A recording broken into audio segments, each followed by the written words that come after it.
Microsoft Fable Incorporated. Yeah! Xbox, Xbox, Xbox. Woo!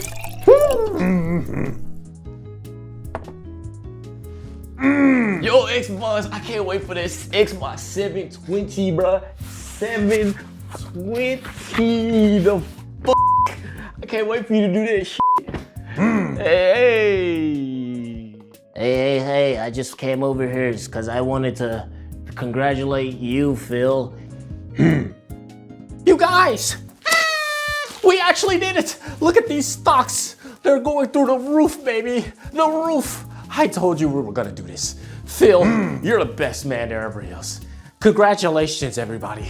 We are the shit, all of us. And if it wasn't for you, you, and Phil, let's not forget about you. Without all you guys' help, we wouldn't be here. We are the shit.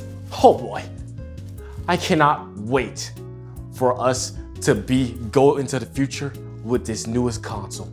We are gonna stump PlayStation even harder than they already are. Those hack sons of bitches can't even get their money's worth.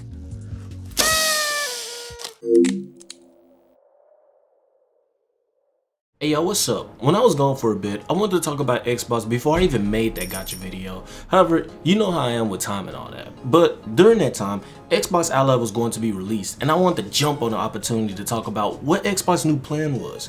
However, little did I know that Xbox will raise up its Game Pass prices again. And once they did that, a lot of people checked out of Microsoft entirely. Even diehard Xbox fans have had enough. I originally wanted to talk about the decisions that Xbox have made regarding their Xbox Ally and their future hybrid console, but since so many of y'all are confused onto what's going on, I'm gonna try to break it down for all of us because we don't know what their true plan is. Hell, I don't even know what their true plan is. I'm just speculating at this point because I don't think even they know what their true plan is. But anyways, that's enough of that. I want to talk about that, and I want to give some of my thoughts on the whole thing entirely. To know where this all began, we gotta go back. Back to a time when the hype for Xbox was at its peak. It was the end of an era. The Xbox 360 was coming to an end. Players was excited to finally start a new era with stunning graphics and newer hardware and software. The Xbox One was first revealed during their press conference in Redmond, Washington. During that press conference, Don Mattrick, the former CEO of Microsoft Gaming, walked out of there with his suit and his weird ass smile to unveil this brand new system. But problems arise when you can tell he leads into calling it an all-in-one entertainment system. Team Xbox is on a new mission. Design and build an all-in-one system to light up a new generation of games, TV, and entertainment. And little did we know, it was the beginning of an end. The entire press conference, they only spoke about how you could use this gaming console as a TV and nothing else. Then they only spoke about one exclusive game and called it a day. Oh wait, I almost forgot. They also marked up the price. Excited to announce that Xbox One will launch this November in 21 markets around the world at $499 in the US and 499 euros in European markets and 429 pounds in the UK. Yeah, nobody's buying this shit, Phil. This Xbox is $100 more expensive than the Xbox 360 release, and considering that they even lowered the price of the 360 to $299 a couple of years before that. But yeah, people was not fucking with this one because when Sony came out and did with their simple release showcasing games and key features that was actually meant for gaming and not TV, also not to even mention the less confusing name and lower price. I'm very proud to announce that PlayStation 4 will be available at $399. All eyes were on PlayStation ever since. Yeah, that Xbox conference was so bad that the CEO Don Mattrick ran away to be president of another company just a month later. He was then replaced by, you know him, you probably even like him, Phil Spencer. See, Phil here, he's been with Xbox ever since I was born. No, I mean that literally. Dude has joined Xbox around 2001. Ever since then, he's been working his ass off to eventually become CEO in January of 2022. So let's talk about what he's done since and what he and his team has been advocating for. Well, first off, Phil was the first person to lean towards crossplay with other consoles. I know y'all remember the time when PlayStation was such a dick and they didn't want to crossplay, but now we got crossplay damn near all around. Because Phil was one of the people at the top to lead that charge into crossplay. I think, Sony's view is different. Sony, they should talk about what their view is in this space.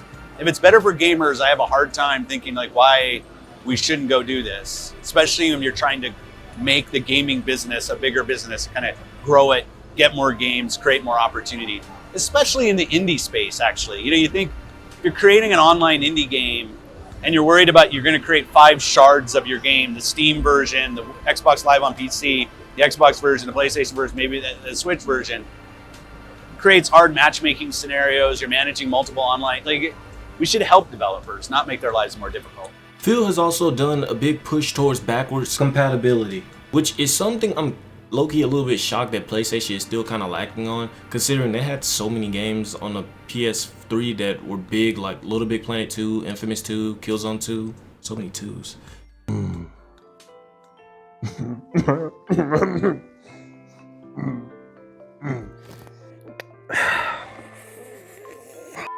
I can't believe it's all over. This is a failure of an operation. So that was terrible. As you guys can see, our stocks are low now. They're no longer high.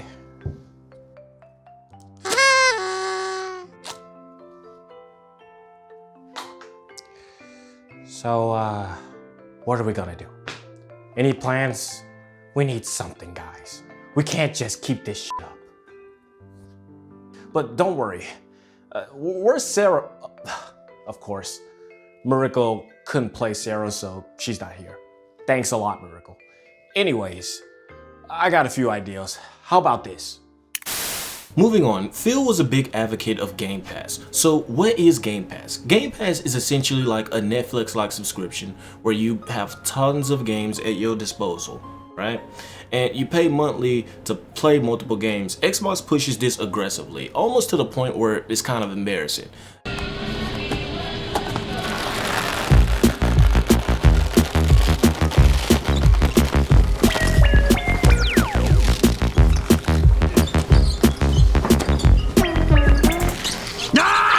Especially now considering what they did. But before I get there, let's talk about the pros and cons of Game Pass real quick. Why this is not a good deal for some people and why it is a good deal for other people. Firstly, let's start off with the pros. Xbox has placed many of its first-party AAA exclusive on Game Pass, giving players a chance to play the newest games without spending an arm and a leg to actually enjoy the game. It's also a good way to introduce players to try out new indie titles and games they wouldn't tried out before, considering it won't cost them anything. This is also good for players who want to replay or revisit older AAA titles. But let's move on to the negatives. You don't own any of the titles, so if you play a game and you want to revisit it for later, you'll have to either pay that monthly bill just to revisit that game or just flat out buy the game.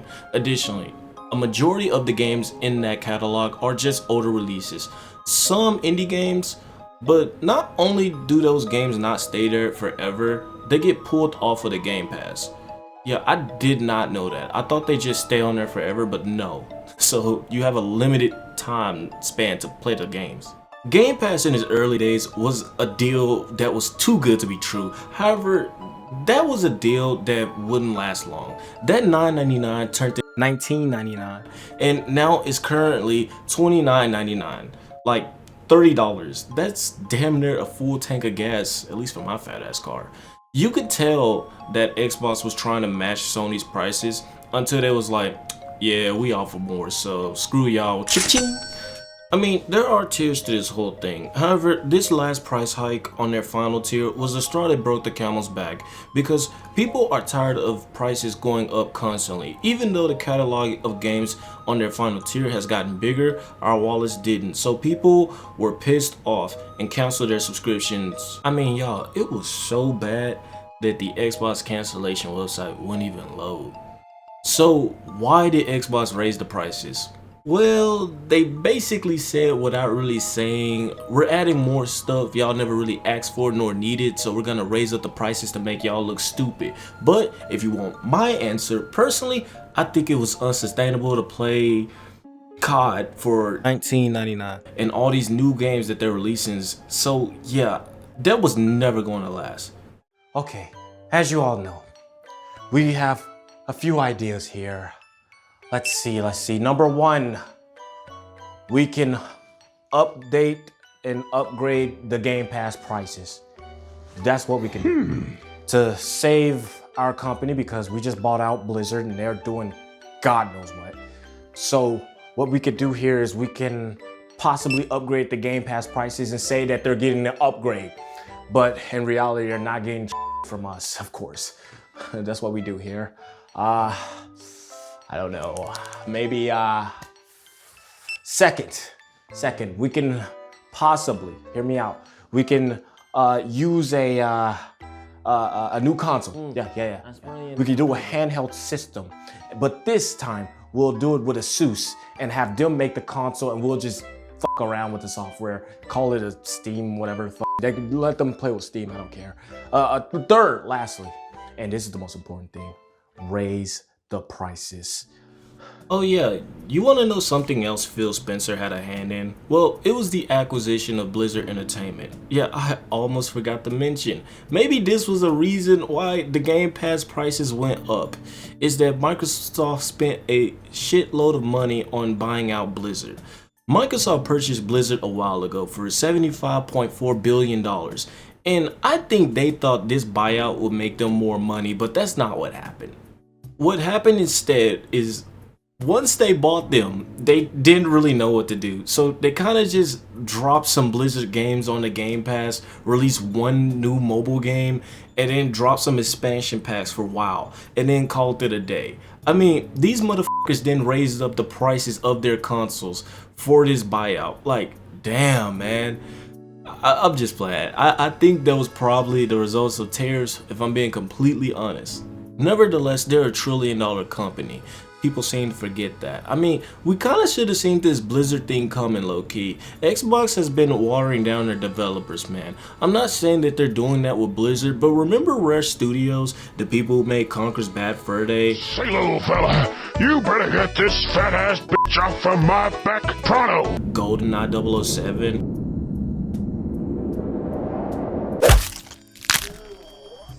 Perfect Dark. They bought them and had them doing the most lamest shit ever. They went from making bangers to making Kinect games.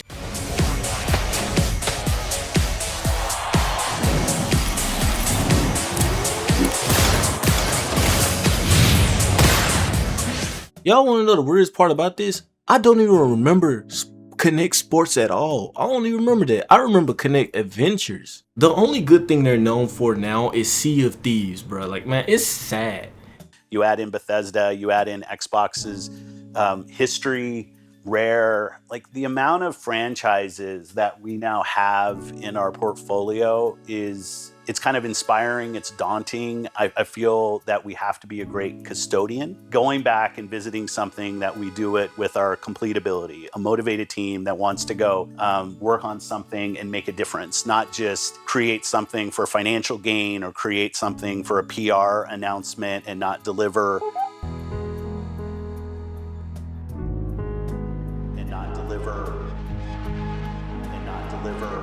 So when I heard people say Microsoft is gonna go into Blizzard and set them right and make them release good games and not milk their audience, like, yeah, fool, man, that shit is not happening. But what else has Phil Spencer been doing ever since becoming CEO? Oh yeah, putting their games on competitors' consoles. We made the decision that we're gonna take 4 games to the other consoles, just 4 games, not a change to our kind of fundamental exclusive strategy. We're making these decisions for some specific reasons. We make every decision really with the long-term health of Xbox in mind.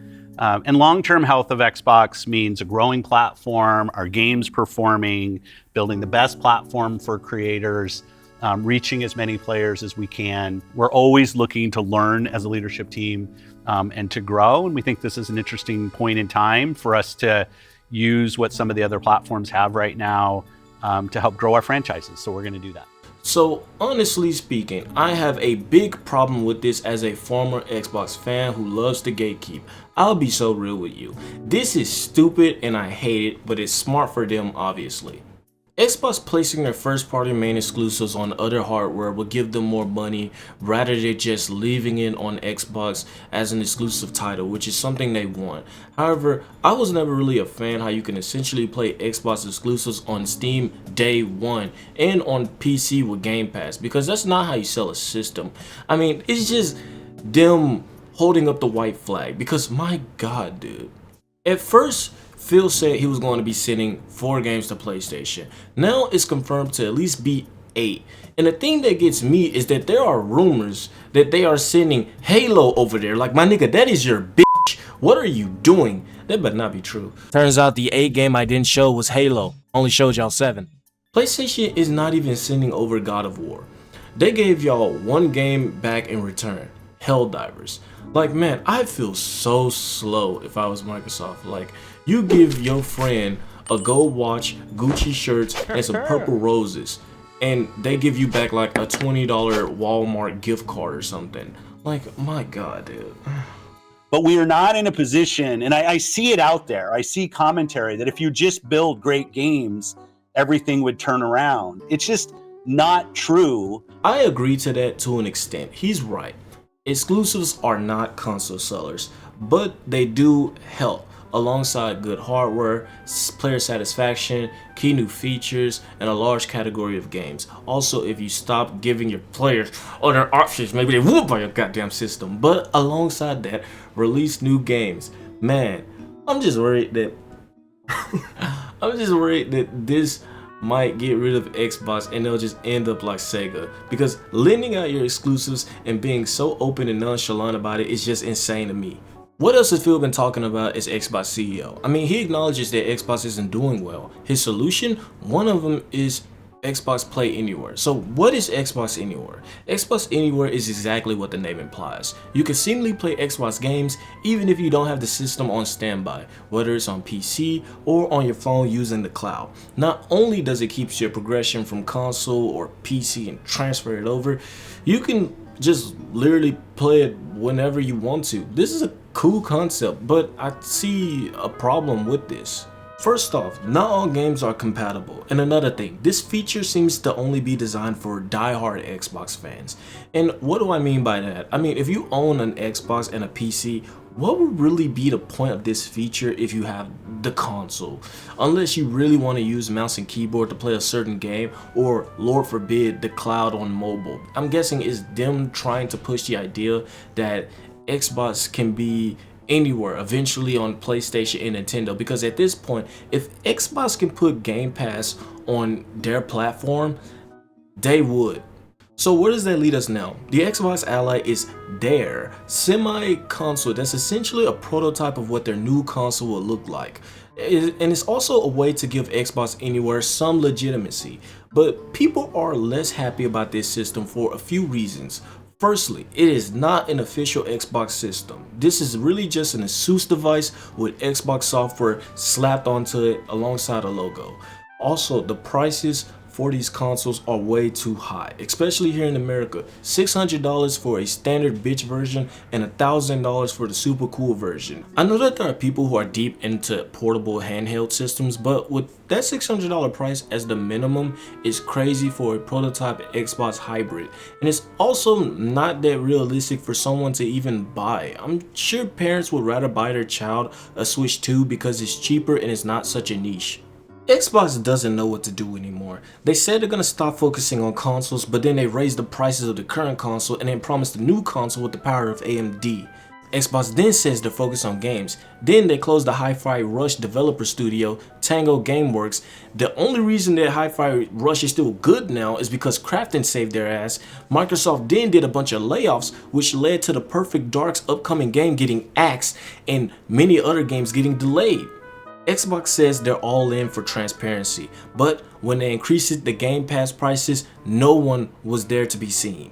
If y'all wondering why am I going so hard on Phil Spencer, it's because his recent decisions are basically tanking Xbox's reputation as a whole, especially right now at this exact moment.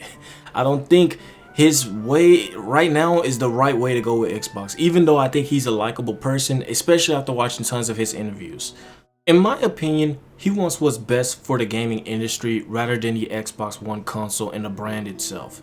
Again, that's not a bad thing, but come on man, he's talking about placing his games on a PS5. He kinda just wants the games to reach players' hands, no matter the console, which is admirable. However, there are other two companies that won't do that at all. It's making the Xbox brand less relevant. I know he's for the players, kinda, and I'm more so for the Xbox console to still be relevant.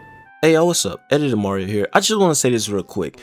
I do not believe Phil Spencer should be fired. I know it seems like I'm alluding to the idea that he should be fired or he should quit or step down or whatever. I don't believe that at all. I do believe that he needs to change his focus on multi-platforming and not do that at all, because it just completely erases the idea of owning an Xbox. I have a lot more to say about this, but I don't want to waste that much time, so let's continue. I see people saying that the old method of their business model isn't working, but if I'm being completely real with y'all, it was mainly because Xbox doesn't release that many exclusive titles. And when they do release them, they're on PC, and Sony players won't even care because they know they'll soon play the game one way or another without buying an Xbox console.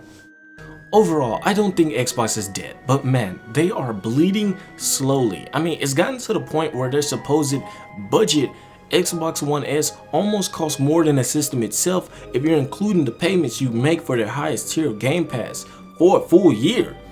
I mean, I feel like the route that they are going with Xbox is so bad that they'll soon fade into obscurity.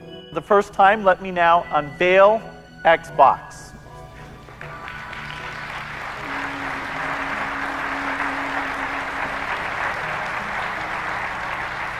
And now the time has come. You've waited long enough. I give you the future of gaming.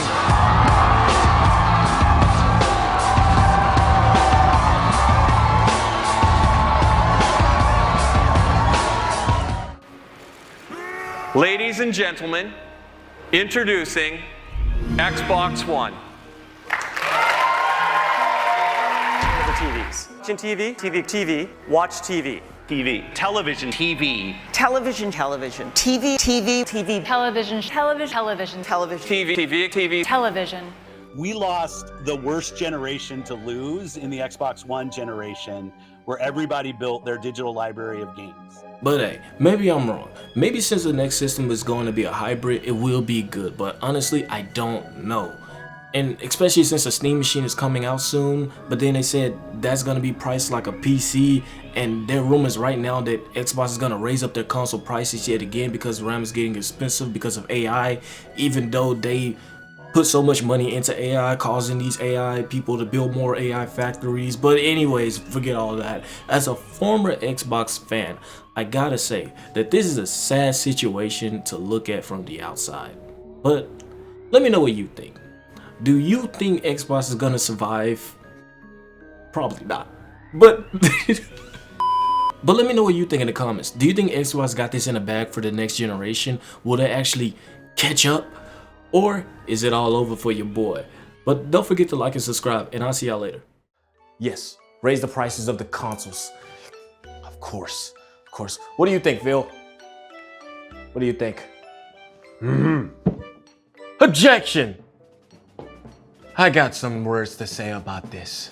Boss, I'm gonna be real. I don't agree with this at all. We used to stand for something. We used to be the leaders. Now we're just following everybody. We're following behind Nintendo, PlayStation, and even that weird-ass Kinect thing. Come on, you guys. We used to stand for something. We are Xbox. We're not gonna stand for this. All we have to do, instead of listening to this guy, boss, we don't have to listen to this guy. He's only trying to bring us down. Boss, this guy doesn't know what he's talking about. Listen to me.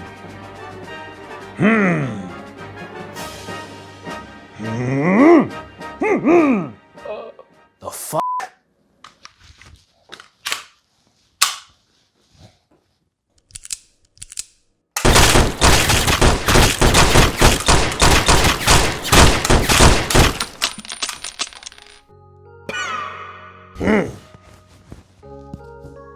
Gamers. I swear to God, they never just fucking think. They always just speak.